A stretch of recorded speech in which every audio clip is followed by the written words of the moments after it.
Assalamualaikum warahmatullahi wabarakatuh. Kami dari Sekolah SMA Islam Asyafiyah 01 ingin mempresentasikan tugas kelompok kami di pelajaran ekonomi.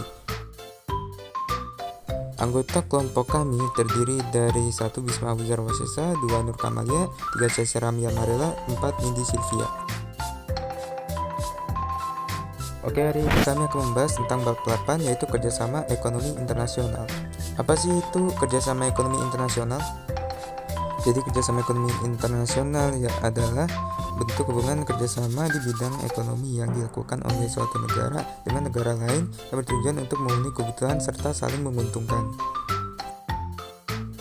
Adapun lingkup kerjasama ekonomi internasional yaitu yang pertama ada perdagangan internasional, dan yang kedua ada pertukaran faktor-faktor produksi,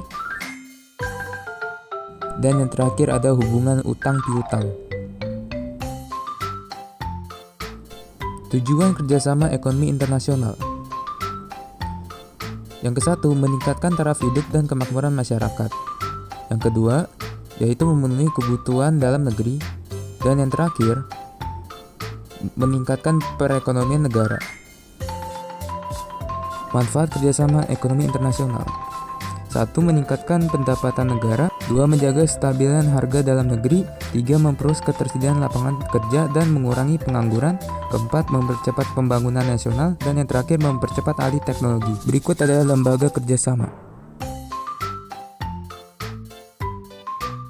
Yang pertama yaitu ada Association of Southeast Asian Nations atau ASEAN.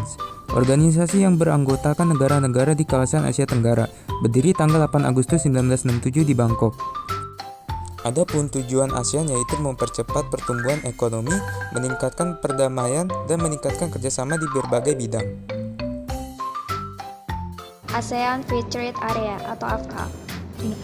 Wujud kesepakatan di bidang ekonomi yang dilakukan negara ASEAN untuk menciptakan kawasan perdagangan bebas di kawasan Asia Tenggara. Tujuan AFTA salah satunya yaitu menjadikan kawasan ASEAN sebagai tempat produksi yang kompetitif sehingga memiliki daya saing di pasar global.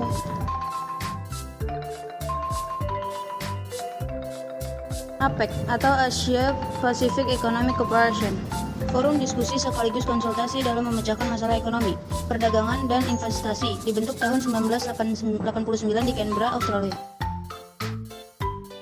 Tujuan APEC, meningkatkan pertumbuhan ekonomi dan kesejahteraan di kawasan Asia Pasifik.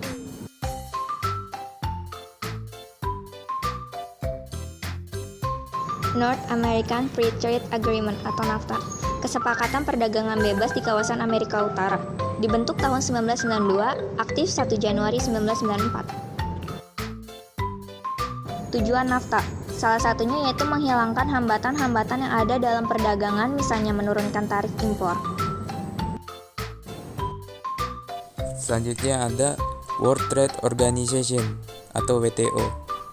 Organisasi yang mengatur perdagangan bebas secara global, dibentuk pada 1 Januari 1995.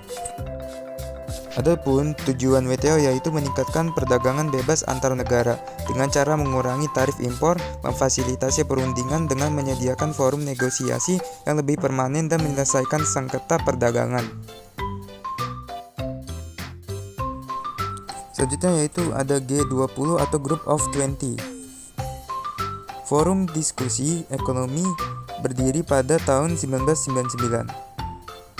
Adapun tujuan G20 yaitu mewadahi negara ekonomi maju dan berkembang untuk mendiskusikan berbagai masalah di bidang ekonomi.